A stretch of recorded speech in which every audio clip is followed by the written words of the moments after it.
Salamat sa Diyos at muli tayong ibinako sa bahay-sambahan upang purihin at dakilain ang tanging pangalan ng ating Panginoon. Amen. Okay, so kakagalak, nakakatuwa sapagkat ngayon ay araw ng mga nanay. Ano po? Kaninang umaga, ginising ako ni Pastora Lina at ni Kandan. Grabe pa yung panaginip ko. So, kung ginising nila ako sa kanilang pasabog, may pa na yung mga inaanak ko na nandyan sa pumo na nanonood ngayon. Kung gising sila, may pa-breakfast sila ng McDonald's. May pa-corona pa sila. May pa-cake, mayroon silang pabulaklak. Kaya nakakagalak na kahit nag-iisa lang ang anak, kung maraming anak sa Panginoon, ano po, na nagmamahal sa iyo, para bagang punong-puno ka ng kagalakan at kasiyahan sa buhay. Sapat na. Ano po, hindi mo kailangan ng maraming anak pala, kundi kailangan natin ng maraming anak sa Panginoon. Amen? Sapagkat sila yung tunay na nagmamahal sa Diyos, at pag sila'y nagmahal sa Diyos, mararanasan mo rin ang kanilang pagmamahal sa iyo. Amen po ba? Amen. Salamat sa Panginoon sa mga ganito. Ang salita ng Panginoon ay siyang ating nabasa kanina na sabi niya sa Isaiah chapter 49, verse 15. Ito po ay sagot ni Yahweh nasa mga Israelita. Okay, sabi niya, malilimot kaya ng ina ang sarili niyang anak? No? Pwede rin yung sagutin. Ano po, mga magulang, mga ina. Malilimot kaya ng ina ang sarili niyang anak? Hindi kaya niya mahalin ang sanggol niyang iniluwan? Kung mayroon mang inang lumilimot sa kanyang anak, sabi ni Yahweh, ito po, hindi ko kayo malilimutan kahit sandali. No? Grabe yung pagmamahal ng Diyos. Ano po?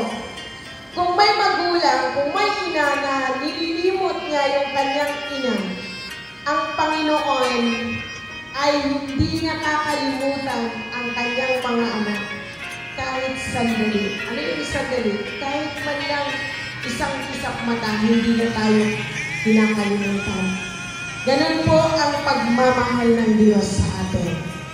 So, sa umagang ito, ang ating pong tema ay napamagatang ang mga nanay ay larawan ng Diyos. Nanay, ikaw ay larawan ng Diyos. Sabihin mo nga sa iyong nanay, sa mga nanay na katabi mo, nanay, ikaw ay larawan ng Diyos. O, diba? Ang mga nanay ay larawan ng Diyos. So, bakit sa tingin po ninyo, nilikha ng Diyos ang mga nanay? Bakit po nilikha ng Diyos ang mga nanay? Sagot ng iba, upang maging katuwang ni tatay. Tama po ba? Para may katuwang si tatay sa lahat ng bagay. Tama po ba yan? Tama, ano po? Sabi ng Diyos sa Genesis chapter 2 verse 18, hindi mabuti na ang lalaki ay nag-iisa. O, di ba katuwang? Hindi mabuti na ang lalaki ay nag-iisa.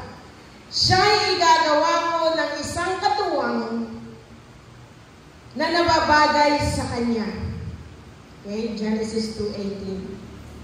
Pwede rin sagot ng iba. Bakit po kaya nilikha ng Diyos ang mga nanay? Upang mag-alaga at magpalaki sa anak. Tama po ba? Upang mag-alaga at magpalaki sa mga anak. Tama rin po yun. Okay, dahil sabi sa Genesis 3, verse 20, tinawag ng lalaki ang kanyang asawa na Eva sapagkat siya ang naging ina ng lahat ng mga nabubuhay. Ang naunang dalawang sagot po natin kanina, bakit nilikha ng Diyos ang mga nanay? No, ang naunang dalawang sagot ay may kinalaman sa relasyon sa asawang lalaki at sa anak. Pero ang pangunahing dahilan kung bakit may nanay ay upang maging salamin. Bakit may nanay? Upang maging salamin ng karakter at puso ng Diyos. Salamin ng karakter at puso ng Diyos. Tingnan po natin ang Genesis 1:26 hanggang 28. Ang sabi po dito, pagkatapos sinabi ng Diyos, ngayon, likhain natin ang tao ayon sa ating larawan. Likhain natin ang tao ayon sa ating larawan. Ayon sa ating wangis, sabi po dito. Sila ang mamahala sa mga isda, sa mga ibon, sa impapawid, at sa lahat ng hayop, maging maamo o mailap, malaki o maliit. Nilalang nga ng Diyos ang tao ayon sa kanyang larawan. Sila'y kanyang nilalang na isang lalaki at isang babae. At sila'y pinagpala niya. Sinabi niya, magpakarami kayo at punuin ninyo ng inyong mga anak ang buong daigdig, at kayo ang mamamahala nito.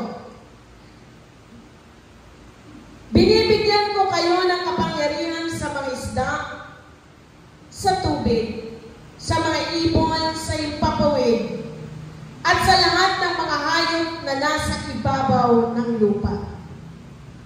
So dito hindi lang lalaki ang nilikha ayon sa larawan ng Diyos. Tama po? Hindi lang lalaki. Kasama ang babae. So tayo mga babae ay nilikha din ng Diyos ayon sa larawan niya. So pati babae, hindi lang tatay, pati rin ang nanay. So ibig sabihin ng larawan ay parang isang salamin na kapag tinignan mo, kamukhang-kamukha mo ang makikita. Tama po? Yun yung larawan. So ayon rito, ang mga nanay ay nilikha para maipakita sa pamilya, sa kapitbahay, sa buong mundo kung sino ang Diyos na lumikha sa Kanya. Tama po? Sapagkat ang mga babae ay larawan ng Diyos. So dapat sa mga babae, sa mga nanay nakikita ang larawan ng Diyos. Amen? Mayroon tayong makikita sa mga nanay na patungkol sa Diyos na hindi natin makikita sa mga tatay. Okay? So, ang Panginoon po natin, tinatawag po natin our Father. Ito rin naman ang itinuro sa atin ng Panginoong Hesus. Tama po ba? Siya ang ating Ama. Pero huwag natin kalimutan na hindi mali na sabihin rin natin ang Diyos ang ating nanay. Okay? Kasama sa kanyang pagiging ama ang pagkakaroon ng puso ng isang ina. Okay? Pero sa Diyos, mayroon tayong ama, mayroon din tayong ina. May pusong nanay ang ating Diyos.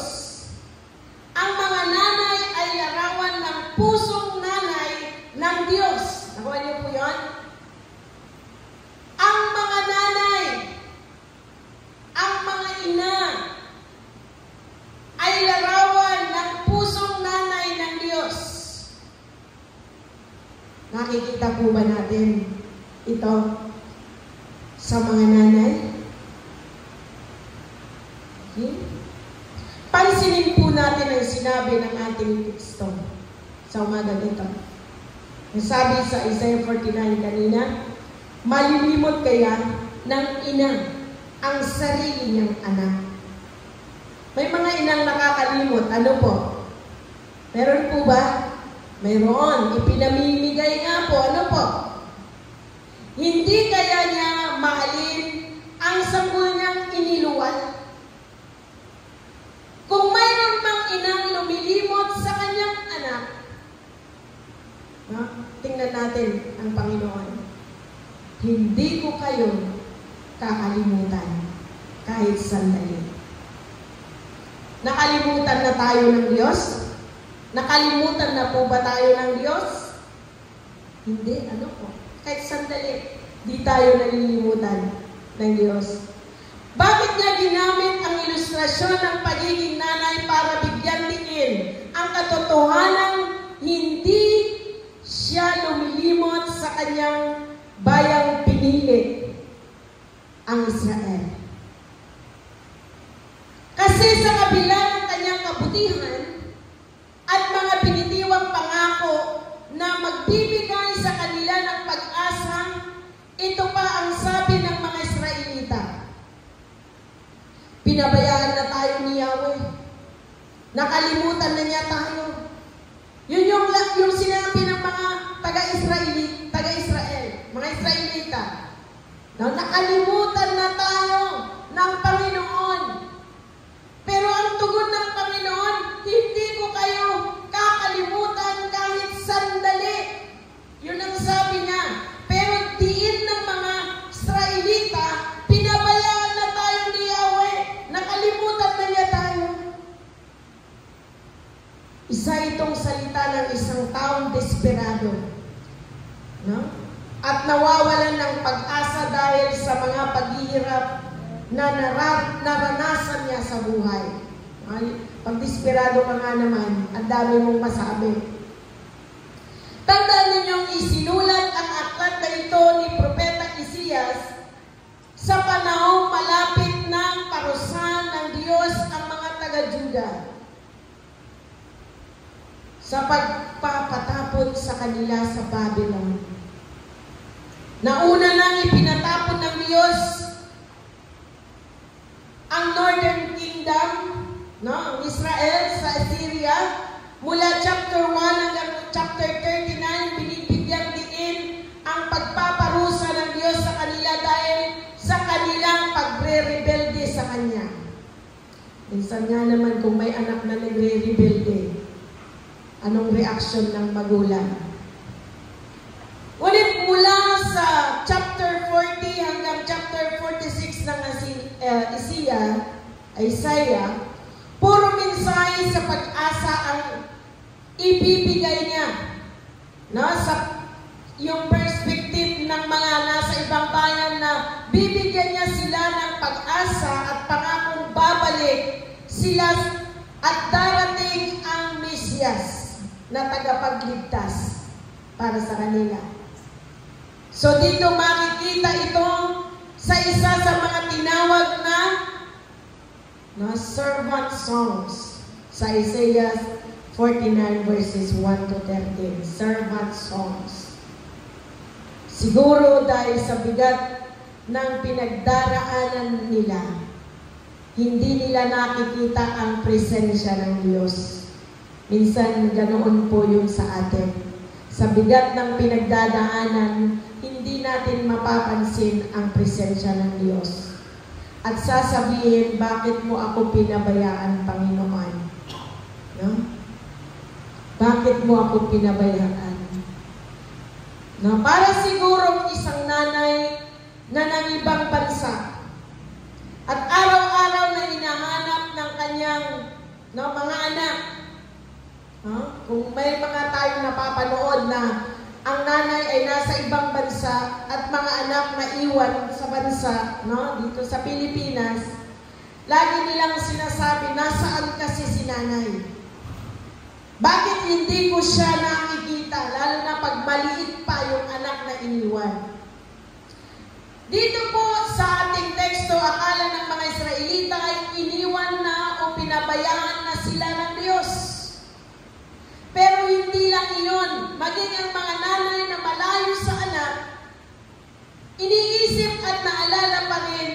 kanilang mga anak, wala silang inisip, kundi ang mabigyang magandang kinabukasan ang kanilang mga anak. Yun ang kaisipan ng mga nanay na nasa malayong lugar. Naghahanap buhay para sa kinabukasan ng mga anak. Pero ang mga anak, ang kaisipan nila, nasaan na si nanay? Bakit ipinagpalit niya tayo sa trabaho ng ibang bansa? Lagi yung natin naririnig sa mga anak na ang nanay ay wala sa kanilang mga piling. Ano po? Akala nila, pinabayaan na sila. Mas minahal na ng nanay yung kanyang trabaho sa ibang bansa. Yun yung kanilang karamdaman o nararamdaman sa kanilang mga puso. So, para bang sinasabi nila, hindi na sila iniisip ng magulang o ng nanay. Para bang wala nang pakialam ang nanay sa kanila. Mas pinahalagahan ang trabahong nasa ibang bansa. Ganon din ang mga Israelita. Nakalimutan na niya tayo. Para bang sinasabi nilang hindi na sila iniisip ng Diyos. Wala nang pakialam ng ang Diyos sa kanila. Pagdududa ang meron sila. Nagdududa at hindi sila naniniwala sa pangako ng Diyos. Ganito ang mangyayari sa atin kung titingnan lang, nakatingin lang tayo sa mga nangyayari sa paligid po natin. Magtatanong tayo, nasaan ang Diyos? Ang problema natin, kinakalimutan nating may Diyos na kailanman hindi lumilimot sa atin. Yun ang problema sa atin. Kinakalimutan na mayroong Diyos na kailanman ay hindi lumilimot sa atin. Kaya nga ang sabi niya, ano po? Ang sabi niya sa verse 15 ng Isaiah 49, hindi ko kayo kakalimutan. Kahit sandali. Pagpansinin po natin yung word na sandali, sandali lang. Yung pag sinabi natin sandali lang, wait lang, sandali lang. Kunting panahon lang. Kahit kunting panahon, hindi tayo nilimot ng Diyos. Amen? Pero ang diin ng mga Israelita, kinalimutan na tayo ng Panginoon. Pero hindi tayo kinalimutan ng Diyos kahit kailan. Dahil ang pangako ng Diyos, hindi kita iiwan, ni pabayaan man lang. Pangako niya yun. Hindi yun pinangawakan ng mga tao na ang Diyos ay nangako, hindi ko kayo kakalimutan kahit kailan. O kahit sandali man lang, hindi ko kayo kakalimutan. Pero anong diin? Pag ang tao ay dumadaan sa pagsubok, sasabihin nila, nakalimutan na ako ng Diyos. Bakit dumaraan ako sa ganitong pagsubok? Pero mga kapatid, hindi tayo nakalimutan ng Diyos. Amen? Ganyan ang Diyos kung yung Diyos na umiibig sa atin, ganyan po siya magmahal. Huwag na huwag nating kalilimutan na mahal tayo ng Diyos, hindi niya tayo kinakalimutan. Upang hindi natin makalimutan ang napakalagang katotohanan niya na nagbigay, siya ng isang napaka-powerful na illustration. Binigyan niya tayo. Malilimot kaya ng ina ang sarili niyang anak. Hindi kaya niya mamahalin o mahalin ang sanggol niyang iniluwag. Kung ihalin tulad po natin sa Panginoon, hindi ang Diyos makakalimot kahit kailan. Una dito, malilimutan kaya ng Diyos ang kanyang mga anak? Okay? kung ang Diyos ay larawan, ay kung ang mga nanay ay larawan ng Diyos, malilimutan niya kaya tayo? Ang isang anak, malilimutan ba ng isang ina? Ang isang nanay na kalarawan ng Diyos, kaya bang lumimot sa kanyang anak? Hello? Ang isang nanay na kalarawan ng Diyos, malilimutan ba niya ang kanyang anak? Hindi. Pero may mga anak magsabi, hindi ako mahal ng nanay ko. Tama po ba? May mga anak na ganoon. Ang salitang malilimot kaya ay nagpapakita ng kakayahan. Kaya niya kayang limutin? Kaya niya kaya? Pag ang nanay ay kalarawan ng Diyos, malilimutan niya kaya ang kanyang anak? Pag sinabing kalarawan ng Diyos, ibig sabihin, ang nanay na nagmamahal sa Diyos. Amen po ba? Ang nanay na nagmamahal sa Diyos, hindi niya makakalimutan ang kanyang anak. Amen? Kaya napakalaga na ang nanay ay nagmamahal sa Diyos. Sapagkat pag ang nanay ay nagmamahal sa Diyos, hindi niya kayang limutin ang kanyang anak na iniluwan. Mamahalin niya ang kanyang anak tulad ng pagmamahal ng Diyos sa kanya. Amen? Amen po ba? Amen. Amen. So kung wala kang nanay na nagmamahal sa Diyos, piliin mong ipanalangin, Lord, magmahal nawa ang nanay ko sa iyo. Mahalin ka nawa niya. Nung makilala ko ang Panginoon, ang una kong panalangin, Lord, mahalin din nawa ng nanay ko ang Panginoon. Mahalin ka nawa niya, O Diyos. Makilala ka nawa, Panginoon. Unang panalangin ko ang nanay ko. Dahil ako ang unang nakakilala sa Panginoon. Dahil masabi kong ako ay hindi nakaranas ng pagmamahal sa mga magulang. Ako ay rejected na anak. Na wala na akong ibang marinig sa tatay ko lalo na hindi kita anak, sana pinatay na lang kita nung maliit ka pa. Kaya nung makilala ko ang Panginoon, naranasan ko ang pagmamahal ng Panginoon, una kong panalangin, Lord, ang nanay ko iligtas mo. Ang nanay ko ay magmahal sa iyo. Sapagkat natutunan ko na ang nanay ay larawan ng Diyos.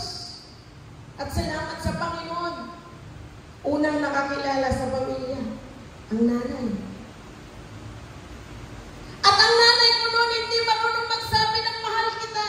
Anak, hindi ko man lang marinig, anak, mahal kita.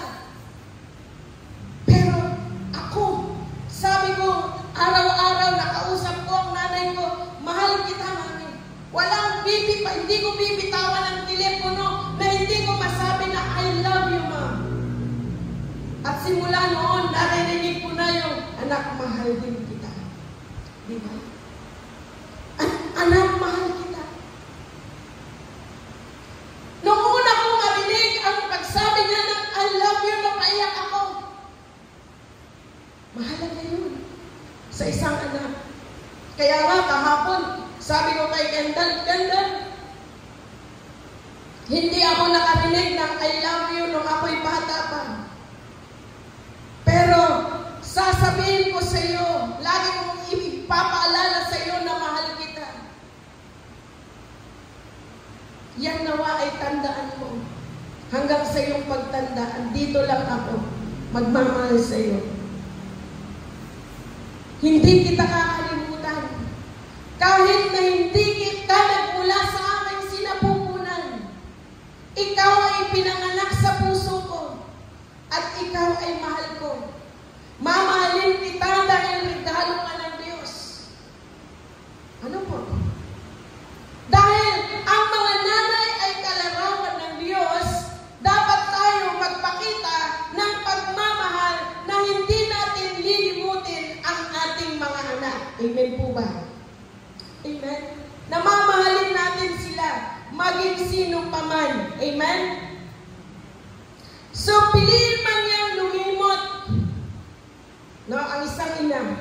Posible ba? Ang anak na binabanggit dito ay sa literal na salin, yung pasusuhing sanggol, yung pasusuhing sanggol. Yun yung literal, na yung anak na binabanggit dito. Nililimot pa kaya ng ina ang kanyang anak? Posible ba na malimutan ng ina ang anak na kanyang pinasuso? Meron po ba? Posible, ano po? May mga ganoon. Kapag ang anak niya kayang iyak ng iyak dahil gutom, no? At walang ibang pwedeng pagkain maliban sa gatas ng ina, papanuorin ba iyon ng nanay at walang gagawin? Imposible o posible? Papanuorin ba ng nanay? Naiyak ng iyak ang anak. Kailangan niya ng gatas. Gutom. Hindi niya kakalimutan, padeditayin niya yan. Yung batang gutom, pag si mami alam niya kung ang bata ay gutom. Pag iyak ng iyak ang bata gutom, sabi niya. So, imposible na makalimutan ng ina. Nakikita ba ninyo kung bakit hindi tatay ang ginamit na imami dito ng Panginoon? Hindi, no? Kasi hindi ka noon ka-powerful, no? Makakalimutan kaya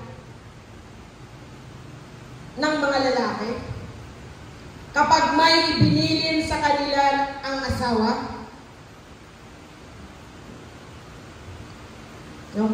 Mga asawang babae, makakalimutan ba ng asawang lalaki pag may ibinilin kayo? Posible, ano po? Posible. Okay, pero ang mga babae, multitasking yan. Kayang sabay.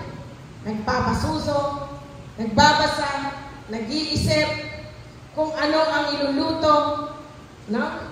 At paano pasasayahin si Mister pag uwi ng gabi. Hindi ba?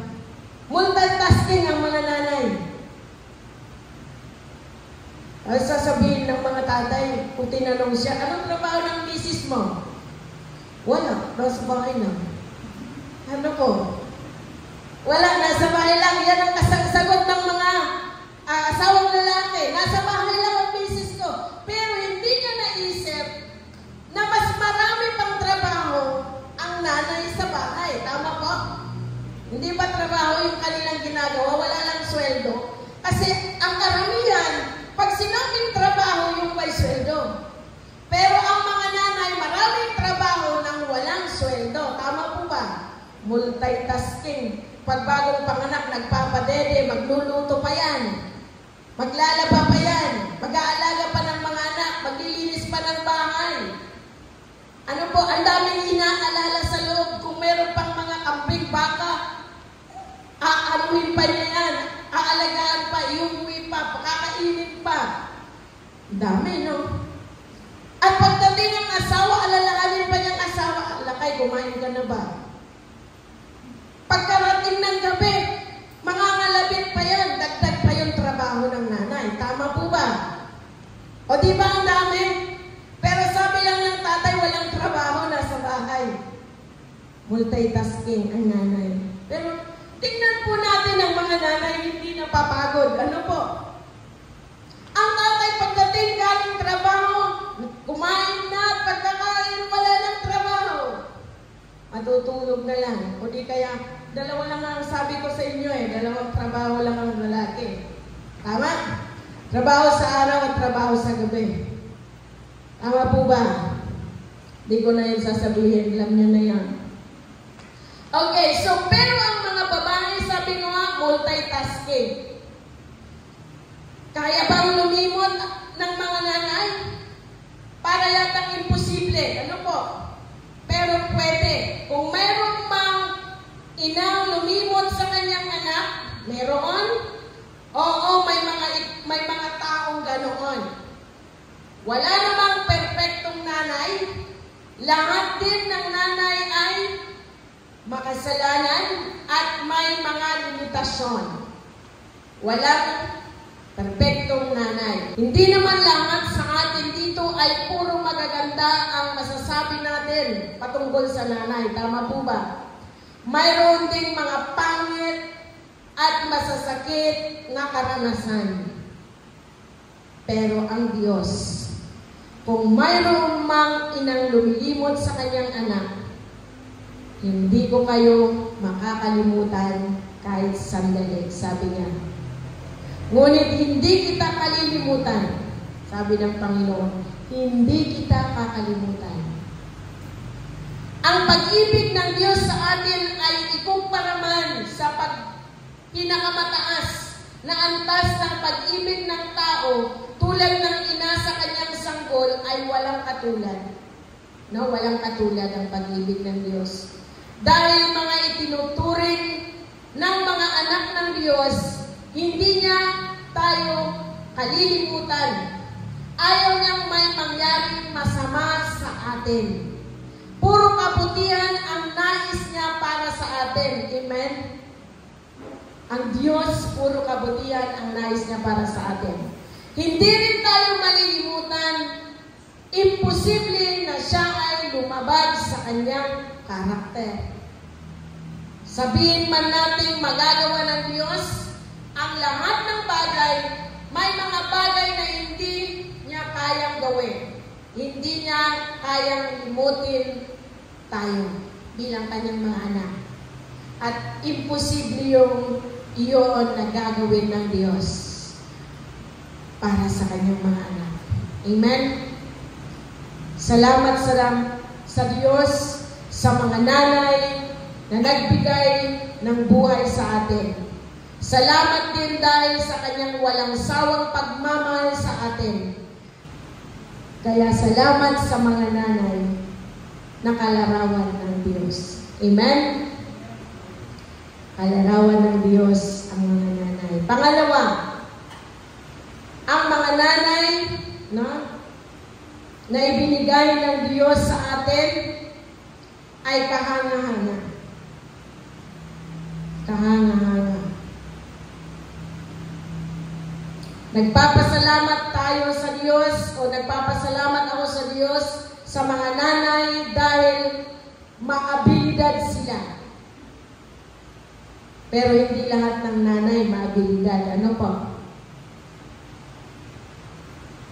Yung umuwi ka ng bahay na walang madatnan na hapunan. May mga nanay na ganoon. Ano po?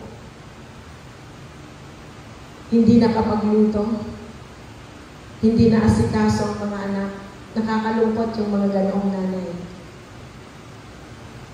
Maging mga nanay maaaring magkulang sa pag-aalala sa kanilang mga anak. Pero ang Diyos, sabi niya,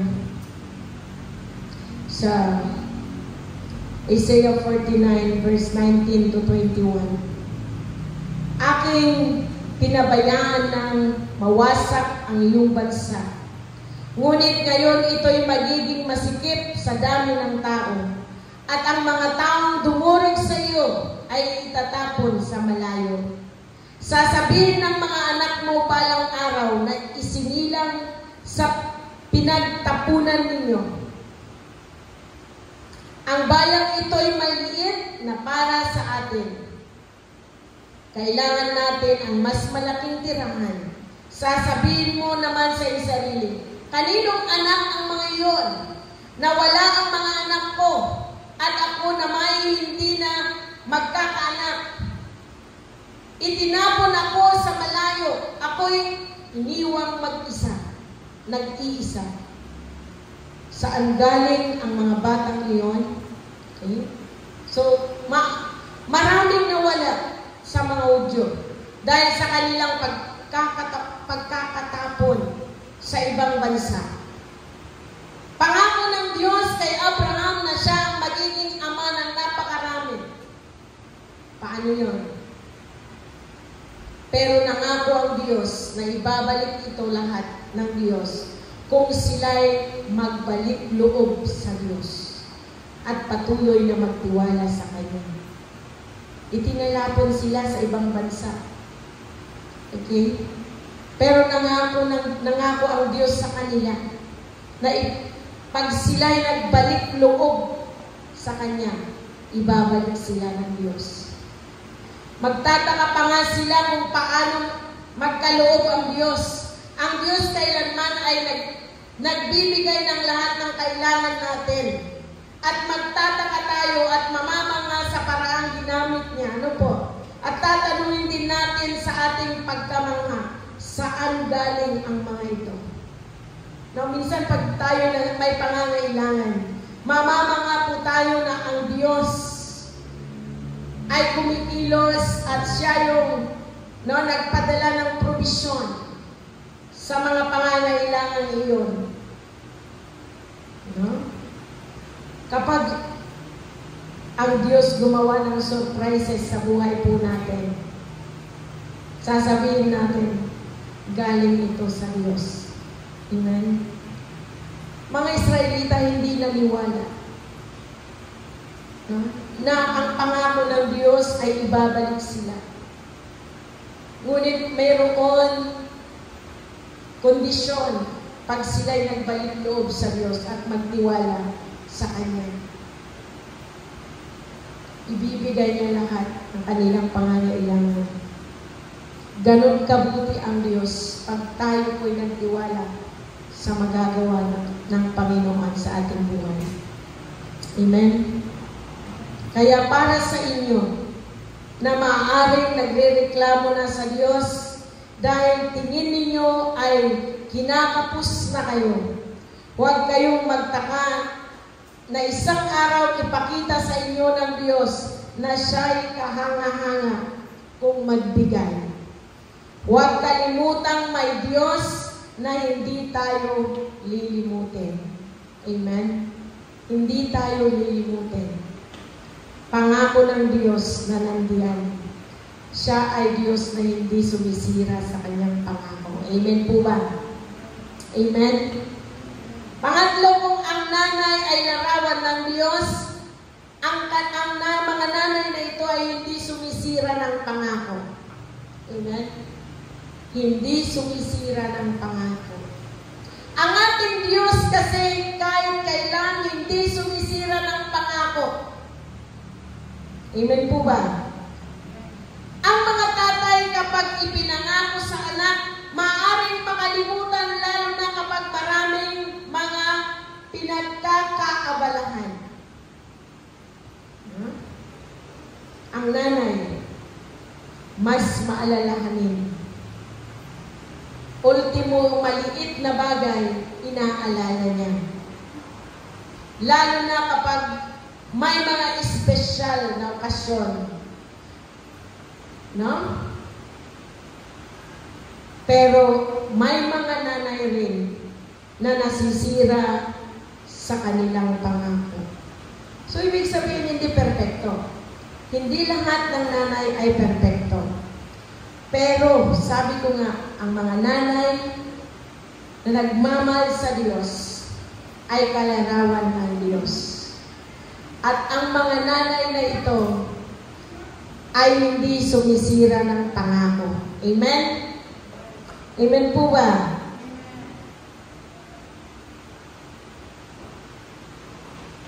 Ang nanay ay maalalahanin.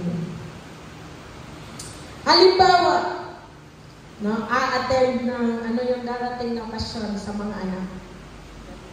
Moving up. Graduation. Recognition.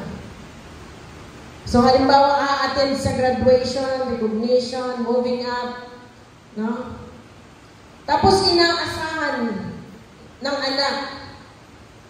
Tapos, pinamalitan ng anak sa mga kaklase, ang nanay ko, a-attend ng aking moving up, a-attend ng aking graduation.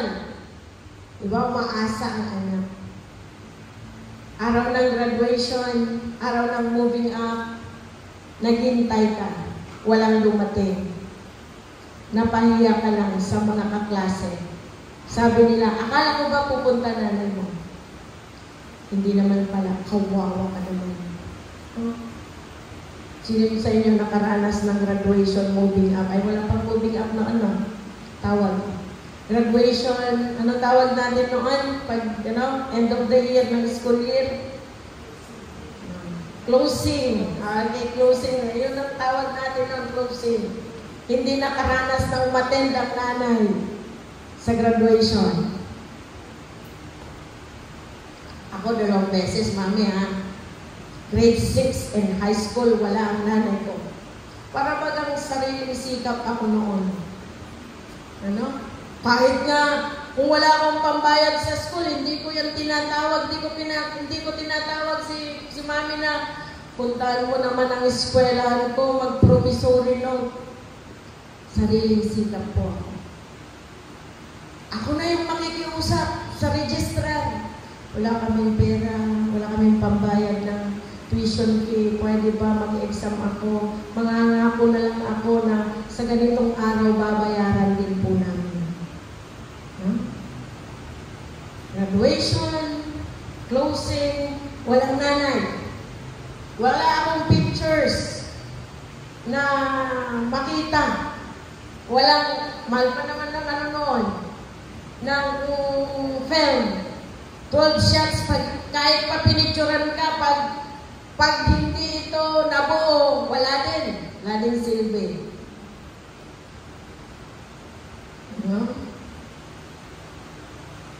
Pero, salamat sa Panginoon. Sabi ko nga kay Kendall na, yung mga hindi ko naranasan noon, hindi ko na ipaparanas sa iyo ngayon.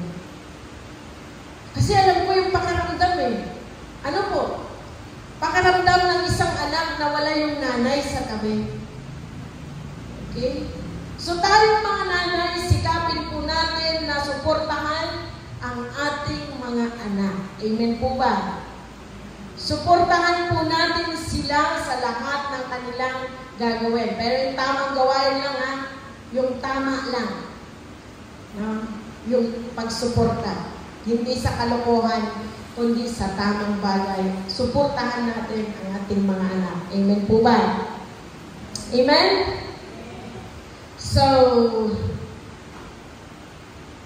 ang nanay, katulad ng Diyos, hindi sumisira sa kanyang mga pangako.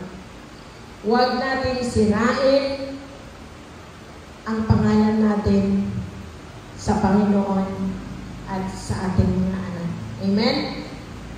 Amen. Pang-apat, ang Diyos na makapangyarihang tagapagligtas, kung ang nanay ay larawan ng Diyos, ang Diyos nating tagapagligtas, ang Diyos ay ating tagapagligtas. At ang nanay, ang gawain ng ating mga nanay, sila yung tagapagligtas natin. Kumbaga, sila yung pag nagalit ang tatay, tama na, huwag mo nang pagalitan. O di ba yun yung gawain ng nanay? Tama na yan. Hayaan mo, kausapin ko na lang mahal. O di ba? Ganoon ang gawain ng nanay. Amen po ba? Meron pong isang ilustrasyon. Nang pinalo ako ng nanay ko, masakit, pero paalala sa akin. Okay? Minsan pag pinapalo kasi tayo, lalo na ako, maraming palo ang naranasan ko. Okay? Kasalanan kasi ng isa, kasalanan namin lahat. So kung palo lang, madami akong palo na naranasan. So, masakit yun, pero paalala yun para maging mabuti akong anak. Tama po ba? Minsan pinapalo natin ang ating mga anak para sa kanilang ika-bubuti. Nasaan si Kendall? Umalis? Si Kendall napapalo din yan ng bata. Pinapalo ko rin po. Kasi gusto ko rin mapabuti siya. Okay? Yun po ang dahilan. Minsan pumapalo ang nanay. Pero, ang nanay ay, sila yung tagapagligtas po natin. Inililigtas tayo ng ating mga nanay sa mga panganib na maaari nating sapitin. Pero paano kung naging drug addict ng anak? At wala nang magawa ang nanay? ano po, sakit sa ulo, no? Sakit sa kalooban. May hangganan ang magagawa ng nanay para iligtas ang kanyang mga anak sa panganib. Kung ang anak mo ay nakidnap ng masasamang tao, kaya mo bang bawiin bilang nanay? Hindi, ano po? So, merong hangganan tayo na kahit tayo ay tinawag na tagapagligtas ng ating mga anak, pero merong Diyos na kayang gawin ng hindi magagawa ng isang nanay. Tama po? Dahil may hangganan ang mga nanay. Kaya nga ang nanay ang tagapanalangin sa loob ng tahanan. Pag hindi pa dumating yung anak, ano po? Anong ginagawa ng nanay? Nananalangin. Paglasing yung anak, anong ginagawa ng nanay? Nananalangin. Pag hindi pa ligtas yung anak, ang ginagawa ng nanay? Nananalangin. Wala siyang ibang gawin kundi manalangin dahil yun na lamang ang magagawa niya para maligtas ang kanyang anak. No? Hanggang ngayon nga, si Mother sabi niya, hindi mo huwag mo muna kukunin, Panginoon, hanggang hindi lahat maligtas, lalo na ang aking bunso. Dahil walang magagawa ang nanay na.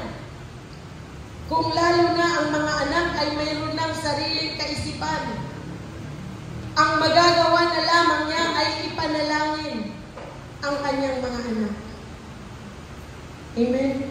Ang bagay na hindi magagawa ng nanay ay magagawa ng Diyos sapagkat ang Diyos ang ating tagapagligtas.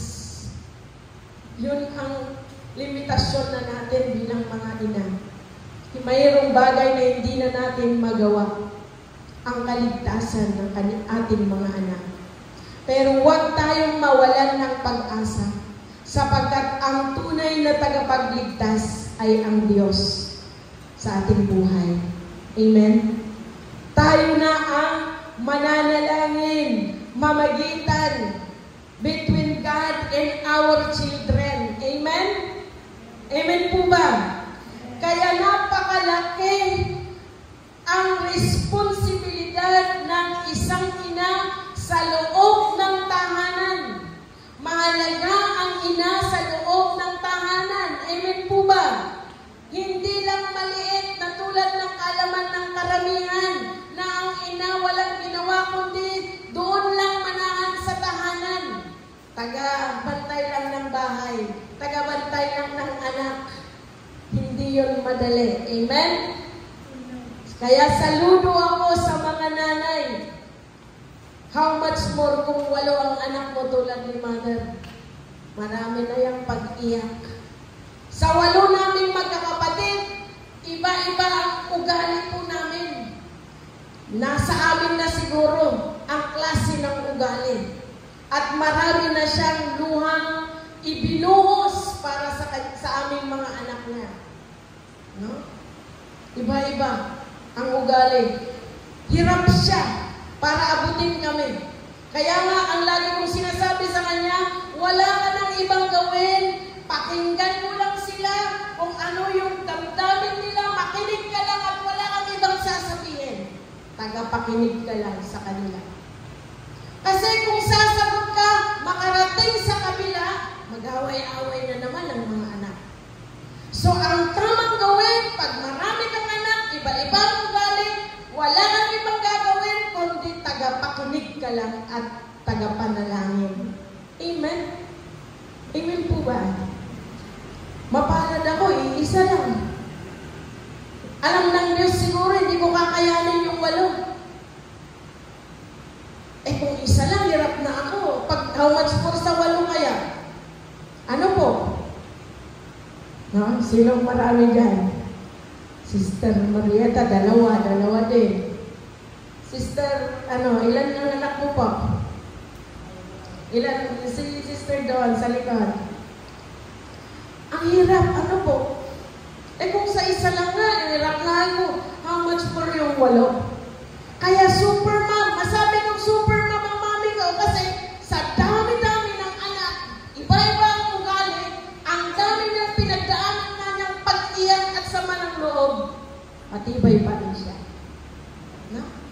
Kasi ang panalangin ko sa kanya, tibayan mo kang loob ng mami ko, Lord. Alam ko mahirap ang pinagdadaanan bilang ina. Yun lang naman ang may tulong ko sa kanya, ang panalangin din ko sa kanya. Natibayan ng Lord ang kanyang loob para hindi siya madaling tumanda. Amen? Amen po ba? So, maraming salamat sa inyong mga nanay. Kayo ay larawan ng Diyos. At saludo ako sa inyo. Nawa, yung ating mga anak, pag sila rin ang nagkaanak, nagkapamilya, na may natutunan sila sa atin. Na kung paano tayo namuhay bilang mga magulang sa kanila, nawa sila rin ay mamuhay ng mahusay. At maging kalarawan din sila ng Diyos sa kanilang mga anak. Amen po ba? So sa umagang ito, salamat sa mga nanay, pagpalain nawa kayo ng Panginoon at lalo kayong palakasin sa pagiging nanay dahil marami pa kayong pagdadaanan sa buhay. No? Yung maliliit pa yung ating mga anak, marami pang tatahakin yan. Marami pa tayong, ang mahirap sa Pilipino, may asawa na ang ating mga anak, tayo pa rin yung kanilang takbuhan. Pero sa ibang bansa, pag nag-18 years old na ang mga anak, magsasariling sikap na sila. Mamumuhay na sila ng sarili nila. Magtatrabaho na sila para sa sarili. Hindi na sila aasa sa kanilang mga magulang. Pero sa Pilipino, hanggang andyan pa ang magulang, magulang pa rin ang takbuhan. So, purihin ang Panginoon, palakpakan po natin ang Panginoon. Na nawa tayo ay maging patuloy na kalarawan ng Diyos, lalo na sa mga ina, sa umagang ito. So, God bless mga nanay, pagpalain po kayo ng Panginoon.